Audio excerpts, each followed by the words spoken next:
So again, Shantideva, who was an Indian scholar of the 8th century, he says, for example, if one is overcome by anger or any of the negative emotions, first thing to do is to become like a block of wood.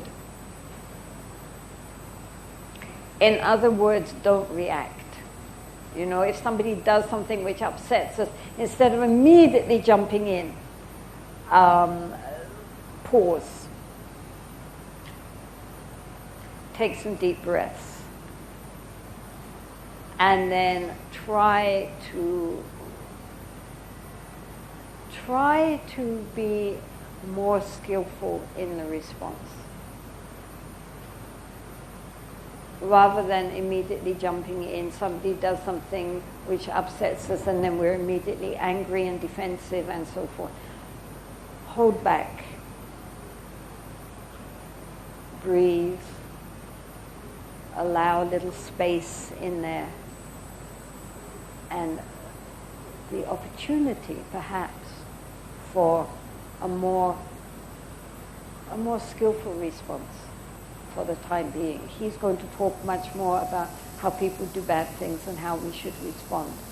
But the first thing is to recognize that if something happens which we get upset about, that we are upset.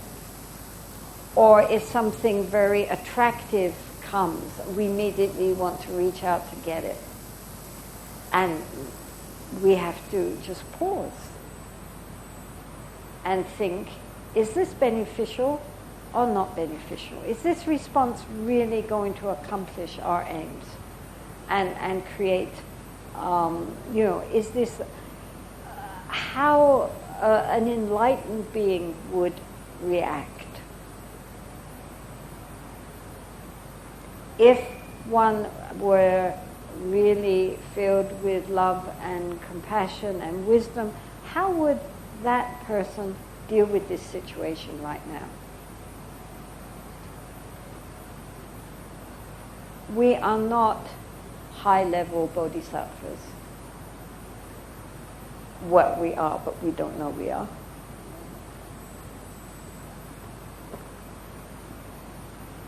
So, of course, it is not always possible for us as very flawed human beings always to act how a high-level bodhisattva would act. But it doesn't hurt us to remind ourselves.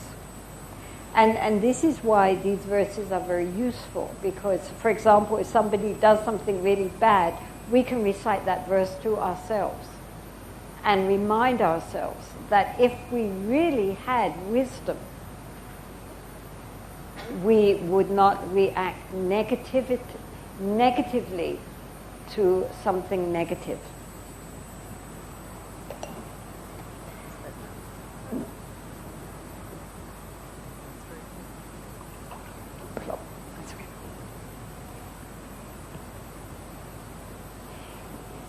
All of this is a training.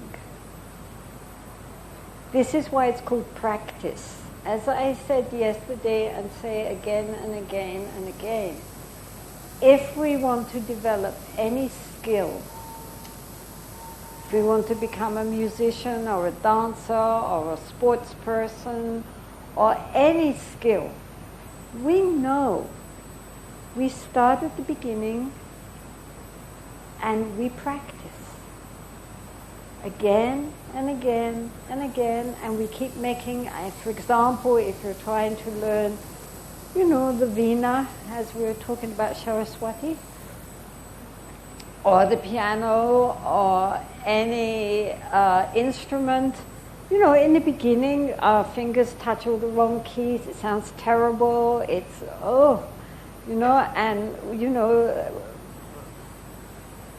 if at that moment we say, clearly I am not musical, I can't do this, then that's it. But if we say, well, if others have mastered this instrument, I also can master this instrument. It just takes time, patience, and perseverance. Then we will master that instrument. I had a friend, an Italian friend, and his fingers were sort of like this. But he loved music. And he wanted very much to learn to play an instrument. So he went, to piano teachers and violin teachers. And they looked at his hands and they said, really, sorry, no way. You just cannot do it. And eventually he came to India and he went to Varanasi. And he met a sitar master, showed him his hands. And the sitar master looked at his hands and said, well, this is going to be an interesting challenge. Let's go. And he became a brilliant sitar player and started a school of Indian music in Italy. And many of the top musicians, when they come to Europe, they go and play also at his school. And he's a brilliant sitar player. The fact is that even if we start with really strong challenges and problems, we can, if we have the patience and the perseverance, we can overcome that. And in the end, they can even be an asset. But it doesn't happen instantaneously. And least of all, training our minds. Because our minds are very habituated to certain patternings. I mean, it's neurological. In our brains, we are wired with certain neural pathways. So when certain situations arise, then immediately the message goes from there to wherever we are habituated, that particular kind of situation will evoke those kind of reactions in us. So therefore, if we are angry-minded, then that's the neural pathways which are going to light up. And for a long time, neuroscientists believed that was part of our DNA, that we are genetically engineered. Some people were just naturally more short-tempered than others, or much more this, or much more that we were just, that's how we were. You can't change that. But then they started doing many experiments with ordinary people. They would get them all wired up, and then they would show them things, or engineer situations which would get them all upset, and then they would show, how that part of the brain lights up, which has to do with aggression and anger and so forth. And then they began teaching them loving-kindness meditation, metta or maitri. And after only about 6 weeks, I mean, they weren't doing it all day long, they would come and volunteer to sit for an hour doing maitri. Then when they tested them again, they themselves were amazed that when these same kind of situations, challenging situations came to them, instead of getting that neural pathway which they had before lighting up, a whole different part of the brain lit up, which had to do with empathy and kindness and compassion. And they themselves were just amazed, because they couldn't believe in such a short time it would have such an enormous effect on the brain that it changed the neural pathways. And so this is what they understood then, was that our neural pathways are not all carved in stone. They're actually very plastic. And it's more like, if you consider like a forest, and we're walking through a forest, and then we're trying to get from here to there, and we keep walking that way. At first, it's just a little pathway. But gradually, because we keep walking in that direction, then we end up making a whole road. And maybe it becomes a 6-line highway. But if we determine that we are not going to walk on that road, we're going to walk on a different path, then at first, again, we walk on that path and then there's no trace. But if we keep walking on that path again and again, then in fact it ends up being a road, And meantime, that bigger road, that old road, the weeds and all the plants start growing up through it, and all the vegetation takes over, and it falls into disuse. And now we have a new road. And this is what they discovered, that it's not true we cannot change. It takes effort and determination. And the earlier we start, obviously, the better. But even adult people, very set in their ways, if they are determined, can change. So this is why it's so important to get to know what our mind is doing and the habitual places that the mind dwells in. All of us have comfort zones in our mind. And they could be skillful or unskillful. Many people spend a lot of time thinking of the past, of things people did against them, or things they did against other people, and endlessly churning it up and churning it up. Recently, I received this letter from this lady. She writes me from time to time, pages of it, about this crooked lawyer who had taken her house, and now she didn't have a house to live in. She only could live in a caravan, and on, page after page of all the awful things he had done. And then it turned out this had happened 30 years ago. But she had got stuck there. She couldn't move on. So she was endlessly replaying. It's like a soap opera, you know, you just keep replaying and replaying the same scenes over and over, and you can't let go, even when they're painful scenes. It's very important to understand that our sense of self, our ego, is perfectly happy to be miserable. Don't think that the ego wants to be happy. The ego just wants to be. And if it gives it a sense of importance by replaying sad things, then it will be perfectly happy to sit there feeling sorry for itself, full of self-pity. This is why, you know, especially in America, psychiatrists are so popular. You know, you go to a psychotherapist, you sit there and you talk about me,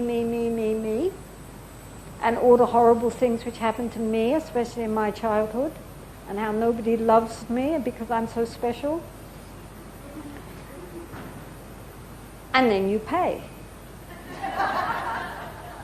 I mean, nobody's going to listen to all this drivel if you're not paying them.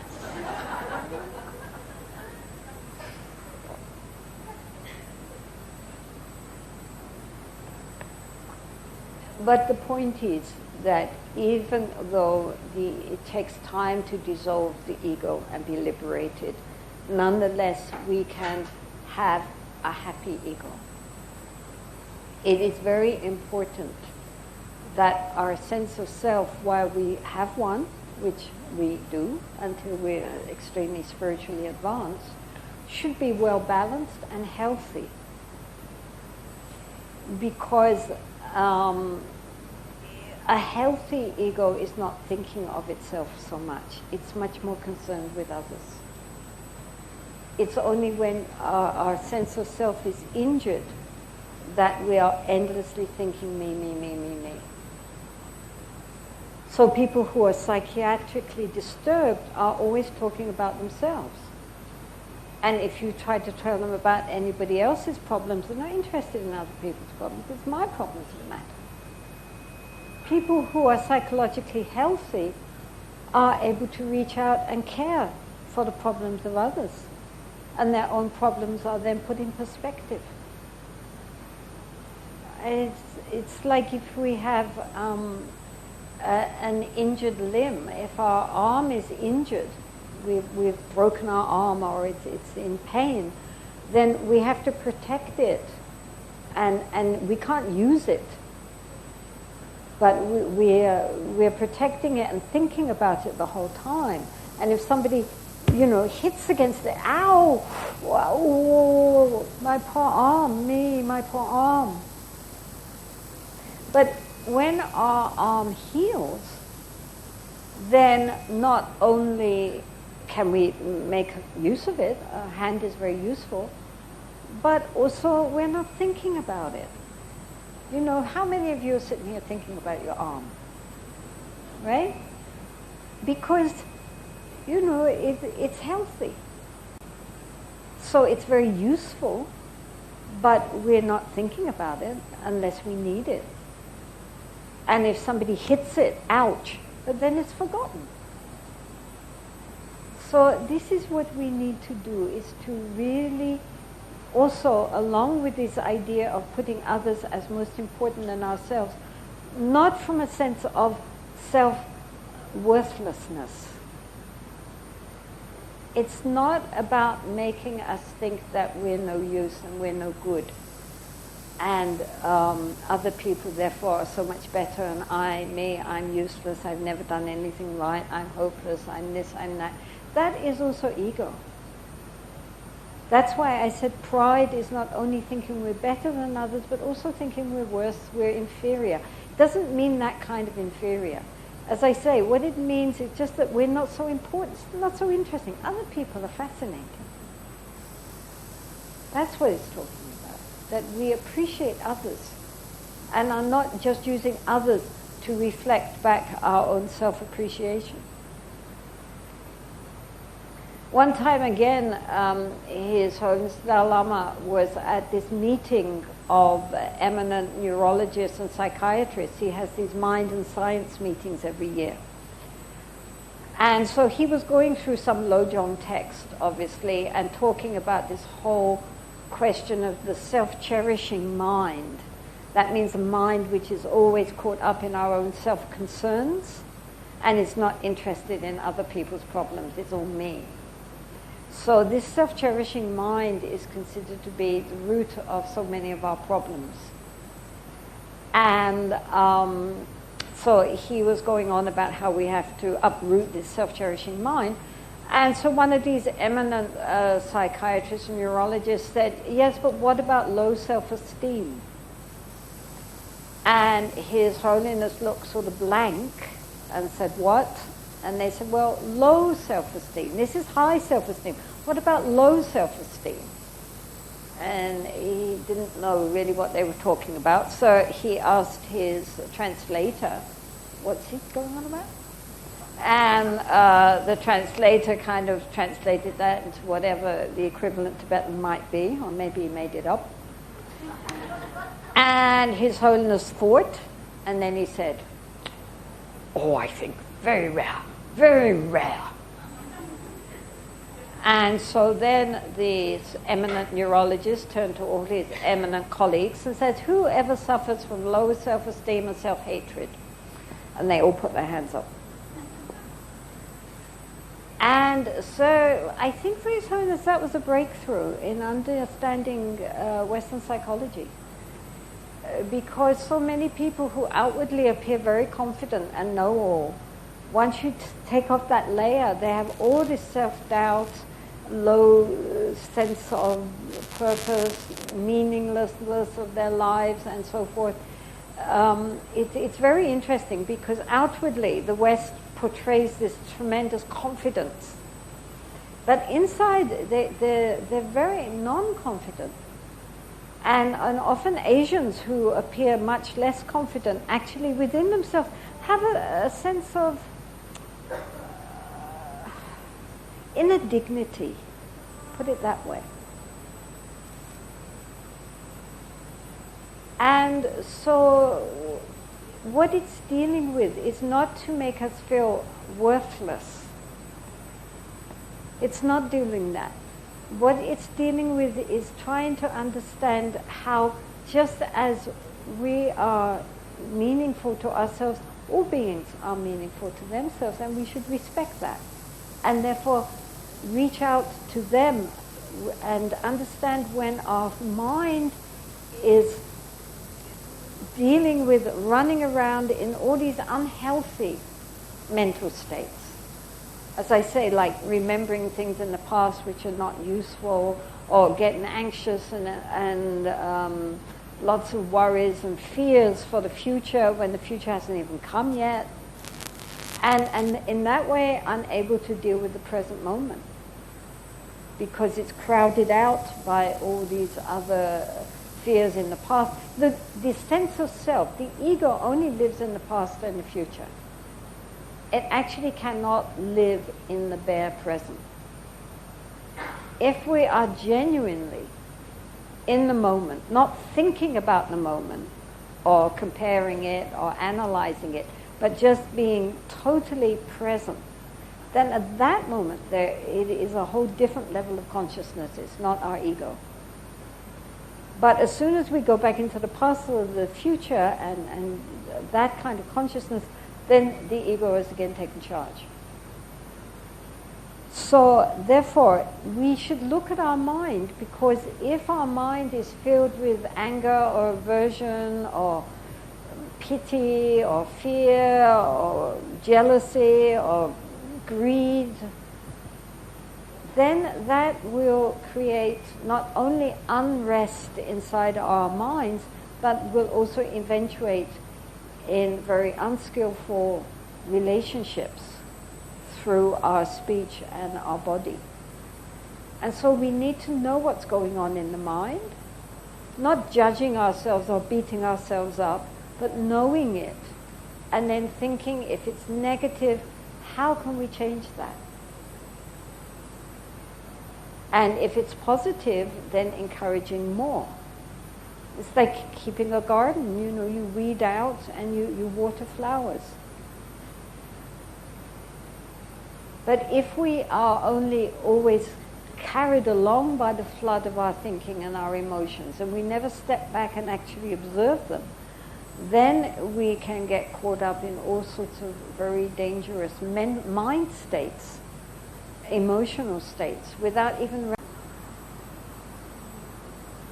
Oh yes, because if then we get born into lower realms, also the suffering there is so endless, really, and the intelligence that goes along with it, that it's very hard for us to practice on a spiritual path. But the human realm is considered perfect because it has this mixture of nice things happening and also difficult things happening. And in this way, the nice things help to sustain us and keep us going, I mean, Buddhism isn't saying that every single thing is just suffering. It's just saying that there's this underlying dis-ease there. The surface might look okay, but underneath we have problems, because we're all going to get, if we don't die beforehand, we're all going to get old, we're going to get sick, we're going to die. What have we done with our life? But the thing is that the human life, nonetheless, especially a well-endowed human life, not any old human life, but all of you have well-endowed human lives right now. Meaning that, first of all, you are affluent enough that you don't have to worry whether you're going to have a next meal or not. So you can give your thought and your attention to something beyond merely surviving. You are all well educated. And in this world, especially for women, this is still rare. It means you can pick up this text and you not only can read the words, you understand it. That is still so rare in this world. You live in a country where you are allowed to think and believe what you want. And I mean, nowadays, especially in India, this is being very heavily discussed and challenged and fought for, the freedom to think and believe what you want.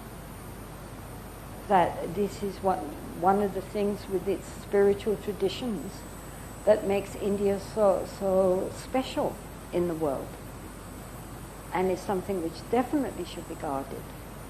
that you have that freedom to believe or not believe as you wish.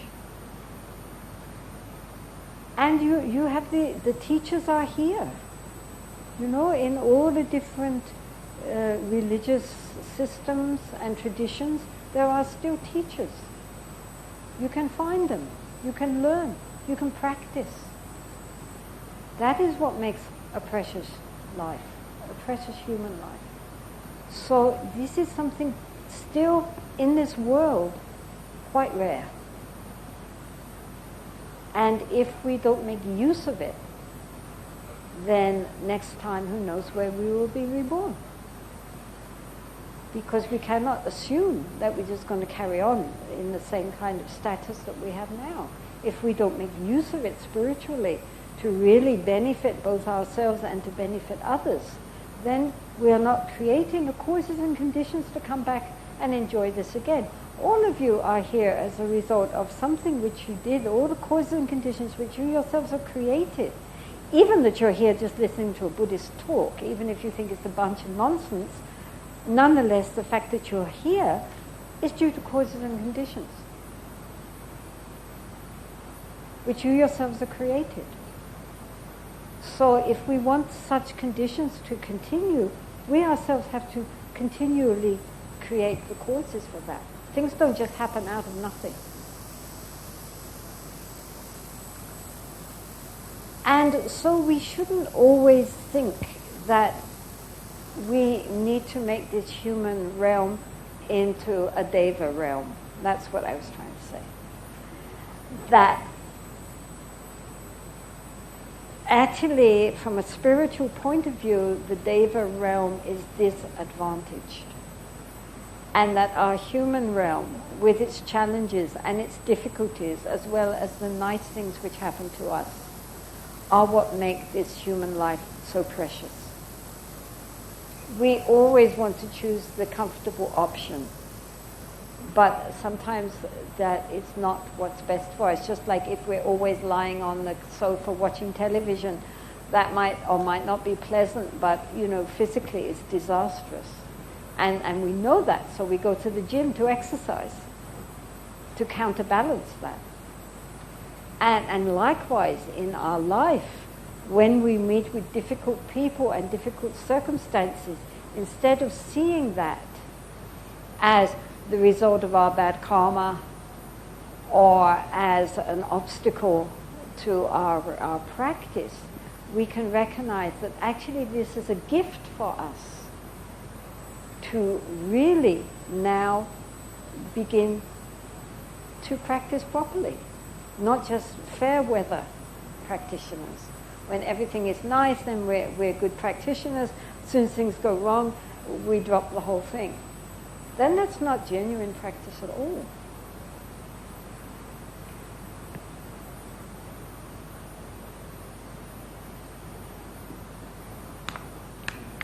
Many years ago, after I had left living up in the Himalayas, I went down to Tamil Nadu on pilgrimage. And we met this astrologer. And my friend was asking various questions of the astrologer. So I thought, oh well, as we're here. So I said, okay, I have two choices. Either I can go back into retreat, or I could start a nunnery. What should I do? So he looked up and did all his computations. And then he said, well, if you go back into retreat, very peaceful, very nice, very pleasant, very good. If you start a nunnery, many problems, many conflicts, many difficulties. But both are good, so you choose. So I thought, oh right, back into retreat. Always choose the comfort zone.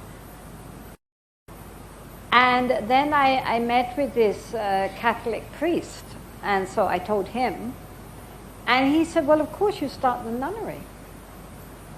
He said, we are like pieces of rough wood And if we're always rubbing ourselves with silk and velvet, it's very nice, but we don't become smooth. In order to become smooth and shiny, we need sandpaper.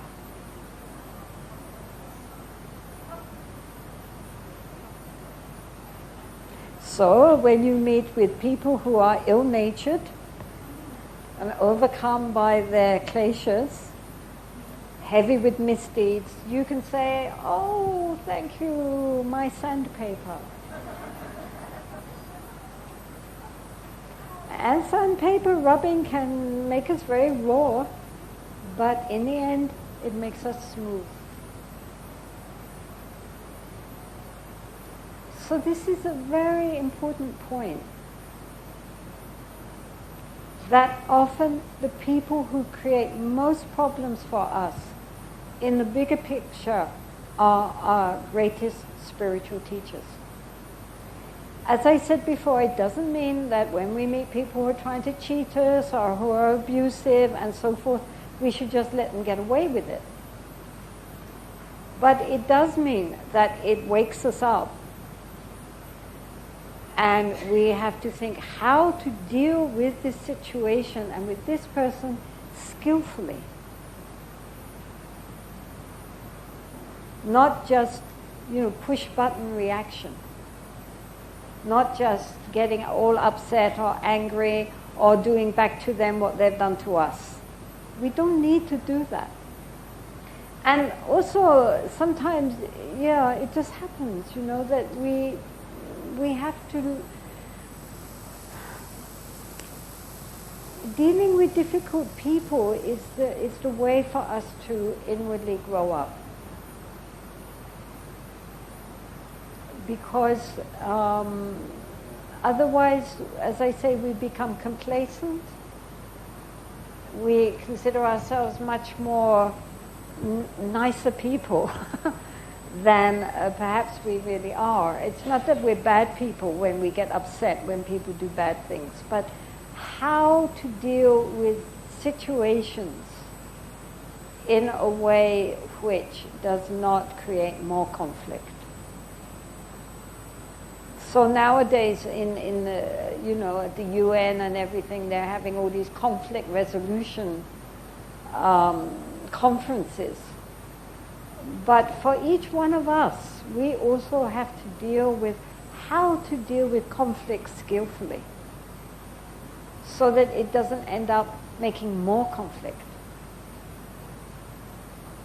And when we meet with people who are difficult, that should put us on a red alert. Now we are going to think how to take this person or this situation onto the path and make use of it as an opportunity for us to gain inner understanding, inner strength, deeper compassion, while not by any means condoning what they are doing or ignoring what they are doing or pretending that what they're doing is all right in the ultimate view. Because just allowing people to get away with negative things is not often being kind, because then they will keep repeating the same mistakes. But nonetheless, it's our inner attitude. If we ourselves get angry and revengeful, then we are on their level.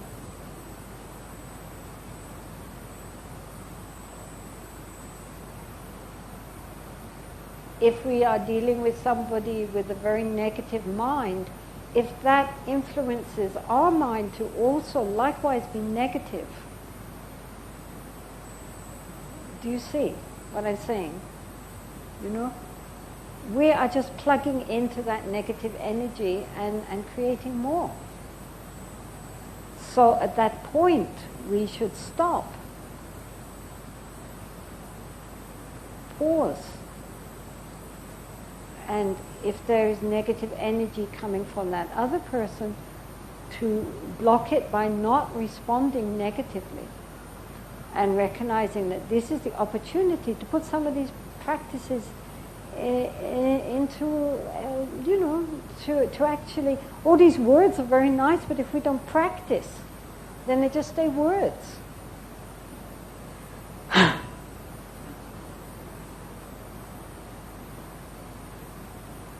And so, apart from anything else, we should be grateful.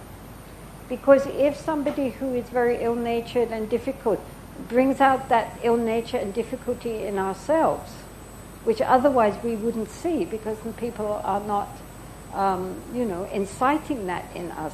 So then instead of being angry with them for making us angry, we should be grateful because they're showing us a mirror to our own nature and what we need to work on. It's not a matter of changing them, we have to change ourselves. And unless somebody upsets us, we don't know that we are capable of being upset. If we're only with people who do and say what we want them to do and say, we think we're nice guys. And it's only when people do things which we don't want them to do and we get all upset and self-righteous. I know, I'm speaking of myself. That we recognize that there are whole areas which need to be worked on. And so then we're grateful. Thank you for showing me that, Do you see? Because then everything which happens to us we can make use of. Everything is going to be helping us to deal with our own very untamed nature. We have to tame ourselves. We cannot train ourselves if we have not even tamed ourselves yet.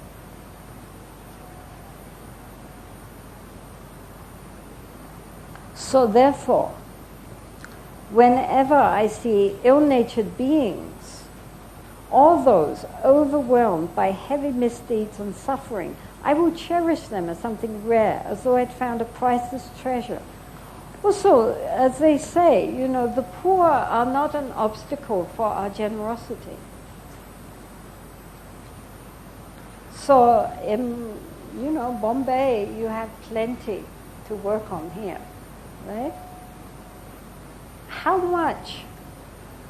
Each one of us has to ask how much we are reaching out to help others less fortunate, those who are, as it says, overwhelmed by heavy misdeeds. Just a moment, Tibetan.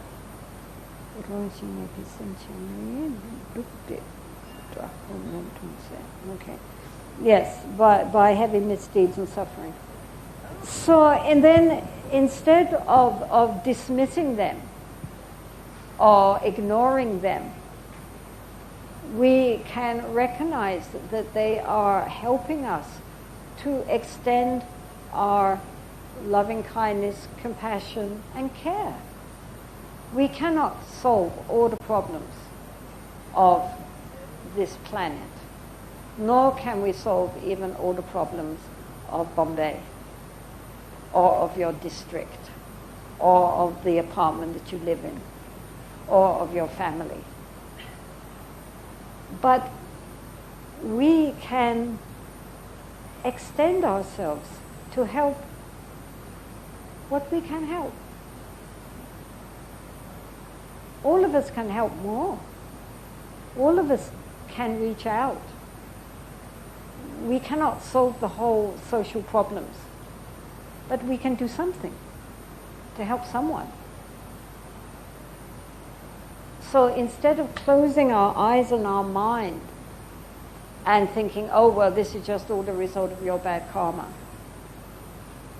which is not even necessarily true, we can think, well, in this situation, how can I help?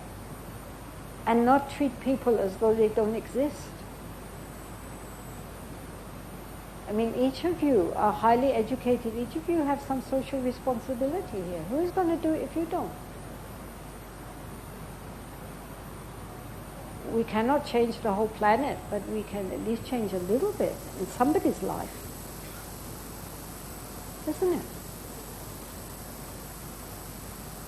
So therefore, when we meet with people who are difficult because of their nature, or are difficult because they have difficult social situations, we, instead of being, just cutting them away from our consciousness, we can think, in this situation, how can I help? In Taiwan, there is this organization called Ziqi, which means loving kindness, Maitri. And it was started by this nun, this Chinese nun, Taiwanese nun. She's a tiny little thing, very thin, very small, very humble. And she started this whole organization, which is now worldwide, especially among Chinese. It has millions and millions of followers. And they have built state-of-the-art hospitals, schools, orphanages, old age people's homes. And especially they go to disaster areas, like, where there are earthquakes and floods and things. Often the first people on the ground there are the Suchi people. But one of the things she did two things, which I think were very interesting. First of all, when she first started, she was by herself, and she had her neighbors, these housewives. So she told them that every day they should have a glass jar and put in 50 cents. And at the end of the month, present her with these 15 Taiwanese dollars, like 50 paisa and then 15 rupees at the end of the month. And so they said, well, why can't we just give you the 15 rupees, at the end of the month? Why do we every day have to put in 50 paisa? And she said, because it's training you to give. And so, they were poor people, but they could afford 50 paisa. And so every day they put in their 50 paisa, and at the end of the month they presented her with the 15 rupees. And from that came this, multi-zillion empire. The other thing she does is that, wealthy businessmen and other affluent people, it's very easy to sign a check for a charity and feel good about yourself. But they do not accept money without the person donating it has to do something. So you get all these bankers and businessmen and politicians out there digging ditches, visiting the poor, taking care of babies, and so forth. All the different charitable organizations, they have to go out there and work.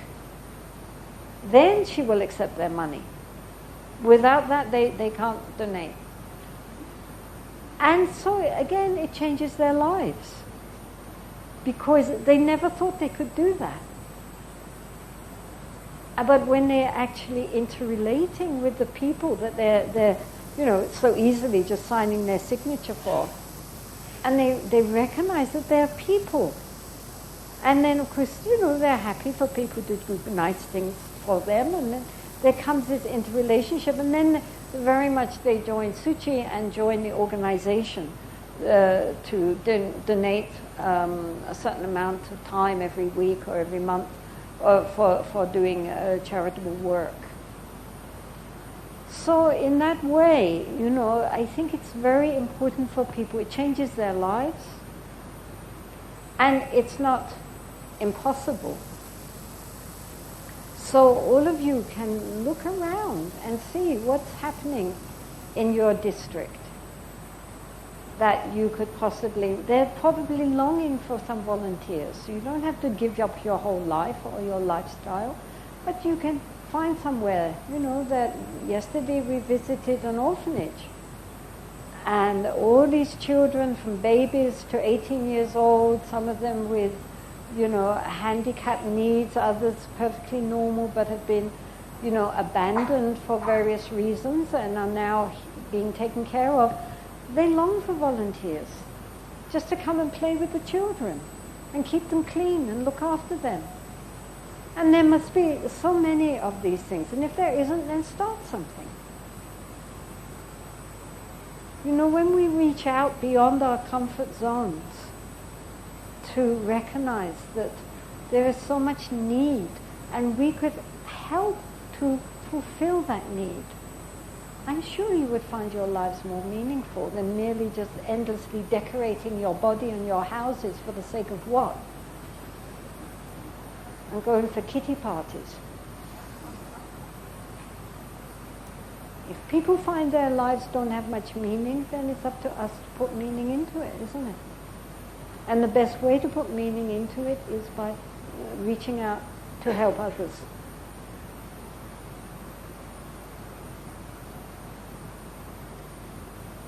So, therefore, he says, whenever I see ill-natured beings or those overwhelmed by heavy misdeeds and suffering, I will cherish them. As though I'd found a priceless treasure, we don't have to discard them or ignore them. We have to recognize they are going to help us. They are going to help us to grow up and stop being self-centered. Little children are often very selfish. We have to teach them how to share.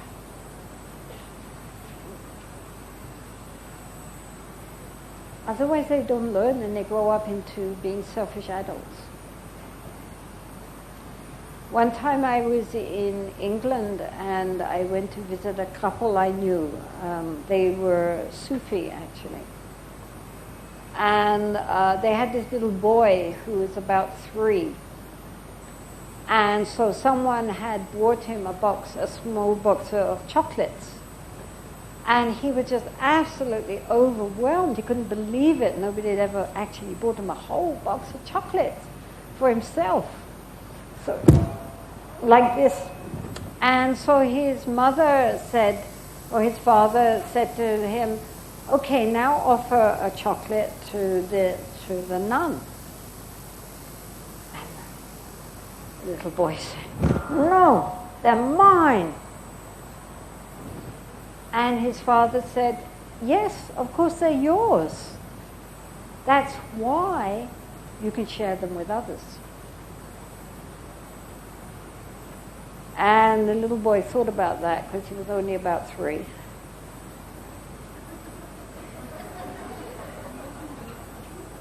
You could see his whole face, his whole body relaxed. Yes, they're mine, so I can share them with others. So then he undid the box and he insisted everybody in the room took a chocolate. He was so happy that they were sharing his chocolates. And I thought, that's a beautiful lesson to learn at that age. That we have things so we can share them with others. And so as we grow up, we have to remember these things, and not end up like a selfish little child. It's mine and I'm not sharing it with anybody. Recently I read an article in the Times of India, I think. They had done a survey, a world survey, of whether children brought up in spiritual families of whatever tradition are more generous than children brought up in the secular. And they discovered no. Often children brought up in a secular household are more generous than those brought up in a spiritual, so-called religious household. Even though all the religions tell us we must be generous, but obviously they were copying their parents who really weren't generous. So if you want your children to grow up to be kind, generous, thoughtful children, you yourself have to be kind and generous and thoughtful. Because children, it's not your words but your actions which they're copying. And so if we want to give an example to children of how to be less selfish, how to be more considerate of others, how to be kind to everybody and not make so much discriminations, we ourselves have to set that example. And then for the children, they will come naturally. So that is also the responsibility of all parents. Not just educating your children, sending them to good schools, giving them good food and clothing, but ethically giving them good values. And as I say, children learn their values from watching their parents. Anyway, I think we are supposed to break for lunch now. and we will come back at 2. And then at that time also we will finish these verses, and then if you have any questions, please write them out. They're going to give you little slips of paper. Okay, we made them nice and small. And so at that time, at the end, we will deal with questions, if there are any. Okay, thank you.